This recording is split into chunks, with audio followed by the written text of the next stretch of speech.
histórico. Tú sabes que yo soy un historiador frustrado. Quedamos que yo iba a completar Sí, la cuestión. Ya va, cálmate. Déjame trabajar. Mira, en las redes están varios discursos de Medina. Yo nunca había visto a Medina. O sea, yo cuando nací en Medina tenía años. ¿Qué había pasado? Entonces aparece Medina cuando el 50-50, cuando se logra cuando él sube las regalías petroleras, los impuestos. Y entonces él aparece ahí tirando unos discursos y va a Washington. Él va a Washington a explicar. Se reúne con Roosevelt. Sí, con Roosevelt. Y cuando él habla del país democrático, de un gobierno democrático. Medina hablaba, no tenía presos políticos, plena libertad de expresión, un clima de entendimiento. Claro, le tocaba salir su periodo. Y ahí ocurrió que Pérez Jiménez, que era muy inteligente, el primero en notas en Perú y en los Estados Unidos donde se formó, él había descubierto que Venezuela era un país muy atrasado, muy agrario, y él pensaba vio el espacio de una Venezuela como la que él construyó. Pero yo estoy seguro que hay los gringos que no les gustaba la postura de Mina, que en esa época, tú mismo la acabas de escribir, era muy avanzada. Yo creo que los gringos, como que le dijeron a Pérez Jiménez, hay varias tesis al respecto, dijo, túmbalo. Y que habló tumba, pero después los adecos se alzaron, entonces los adecos eran como los chavistas, la revolución de octubre, y empezaron a hacer cosas, y entonces los gringos volvieron y dijeron, mira, túmbalos.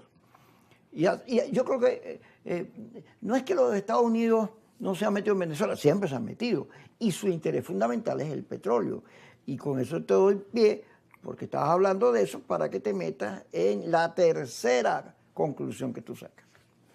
Bueno, precisamente hace poco hicimos un simposio, un seminario, mejor dicho, ahí en la sede del movimiento LAPI, y reunimos unos estudiantes universitarios, y uno de los temas que vimos fue precisamente el tema de la ley de hidrocarburos, la reforma de la ley de hidrocarburos de Medina de 1943.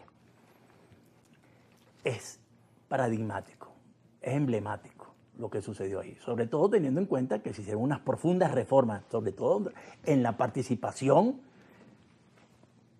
impositiva con respecto a los recursos que genera el petróleo, que se llegó al famoso 50-50, aunque el 50-50 lo hicieron los adecos, pero Medina estuvo muy cerquita del 50-50 con aumento de la regalía, el impuesto sobre la renta, etcétera, etcétera. Pero el otro ejemplo importante, donde se hizo eso, sin entrar en un choque muy directo con los Estados Unidos en ese momento. Eso se negoció de la mejor manera. Después vamos a manejar la posible hipótesis de que fueron los Estados Unidos su mano larga o su brazo largo para incidir con respecto al destino del gobierno del general Medina. Pero también vamos a citar el ejemplo de la fundación de la OPEP.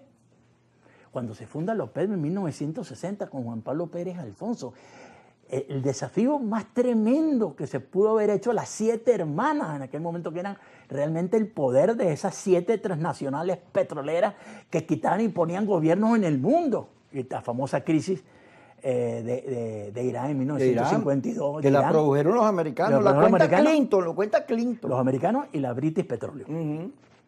En Irán, en Persia. Por la nacionalización. Exactamente. Y derrocaron al gobierno de Mossadegh, okay, que era un demócrata, un tipo bueno con un pensamiento de izquierda, pero lo convirtieron en un procomunista y que aliado de la Unión Soviética, bueno, y lo derrocaron. Cuando Juan Pablo Pérez Alfonso, junto con otros países, con teocracias, monarquías teocráticas del Medio Oriente, el único país democrático que estaba en la OPEP era Venezuela, crean la OPEP. Bueno, se prendieron las alarmas del mundo y eso se logró. Ese desafío tan extraordinario que se logró, porque fue un venezolano el que logró establecer la organización internacional más importante de la segunda mitad del siglo XX después de las Naciones Unidas, que es la OPEP, o por lo menos lo fue la OPEP. Y eso se logró, esa expresión de soberanía, esa expresión de reivindicación nacional, esa expresión de reivindicación de nuestros recursos naturales, se logró sin entrar en choque frontal con ninguna potencia. A Pérez Alfonso, por cierto, a Pérez Alfonso le decían, por cierto, el caballero del petróleo, y se lo decían con mucho respeto a las propias 7 hermanas internacionales, porque a pesar de que era una persona para los intereses de esas empresas peligrosas, le tenía mucho respeto intelectual. pero Lo que quiero significarte con esto, Kiko, es que, como dicen los mexicanos, lo cortés no quita lo Cuauhtémoc. Sí. Se puede ser muy cordial, muy abierto, pero al mismo tiempo también se puede ser muy decidido y muy fuerte y muy valeroso para defender los intereses soberanos. Yo concluyo que Clinton le dijo a Maduro, quiero tu petróleo. Ya lo había dicho en Texas, ¿te acuerdas? Trump. Trump, claro. Trump le dijo a Maduro. ¿De qué dijiste Clinton? No, Clinton contó el cuento de Irán. Okay. Pero si me confundo no importa porque la idea es confundir a la gente, atormentarla. Porque, poquito más. Mira, pero debe haberle dicho, yo quiero tu petróleo.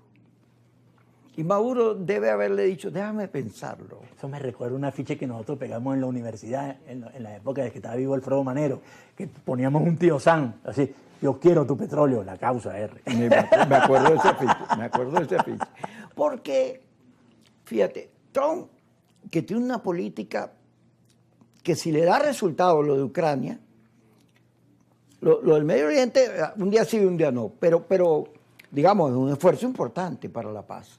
Si él logra Ucrania y sale del conflicto de Venezuela, no solo demostrando fuerza por la movilización militar, sino en la solución, Trump pasa a ser un personaje de la historia.